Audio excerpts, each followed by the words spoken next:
মধ্যপ্রাচ্যের রাজনীতিতে নতুন করে বইছে উত্তেজনার হাওয়া।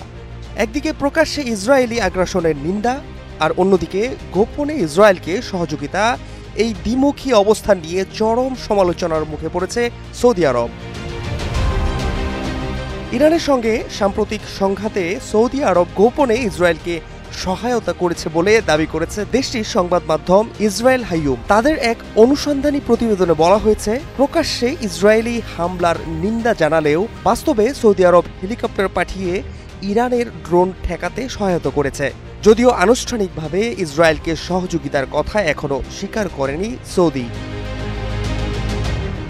অনুসন্ধানী প্রতিবেদনে দাবি করা হয়েছে, ইসরায়েলকে লক্ষ্য করে ইরানের ছোড়া ড্রোন ঠেকিয়েছে সৌদি আরবের বিমান বাহিনী। প্রতিবেশী দেশ জর্ডান, ইরাক ও নিজ দেশের আকাশসীমায় হেলিকপ্টার মোতায়েন করে এসব বিস্ফোরক বোঝাই চালকবিহীন আকাশযান ধ্বংস করেছে তারা।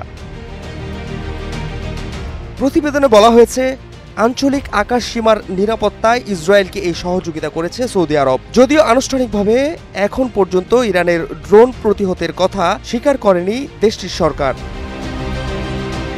12 দিনের সংঘাতে তেহরানকে সরাসরি সহযোগিতা না করলেও সৌদি আরবকে শুরু থেকেই ইসরায়েলের বিরুদ্ধে কথা বলতে দেখা গেছে। সৌদি আরবের আকাশ সীমা ব্যবহার করে ইরানে হামলা চালাতে দেয়া হবে না জানিয়েছিল এমন বক্তব্য, অথচ গোপনে ঠিক তার বিপরীতটাই করছে সৌদি আরব। এমন অভিযোগে মধ্যপ্রাচ্য জুড়ে শুরু হয়েছে নানামুখী বিতর্ক।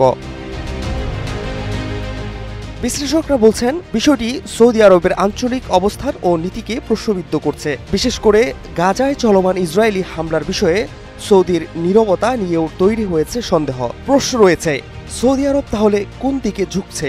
মুখে নিন্দা আর অন্তরে সহযোগিতা, এই দ্বিচারিতা তাদের ভবিষ্যৎ আঞ্চলিক কূটনীতিতে বড় চ্যালেঞ্জ হয়ে দাঁড়াতে পারে বলেই মনে করছেন বিশ্লেষকরা। Fahad Shahriar, news desk, global television.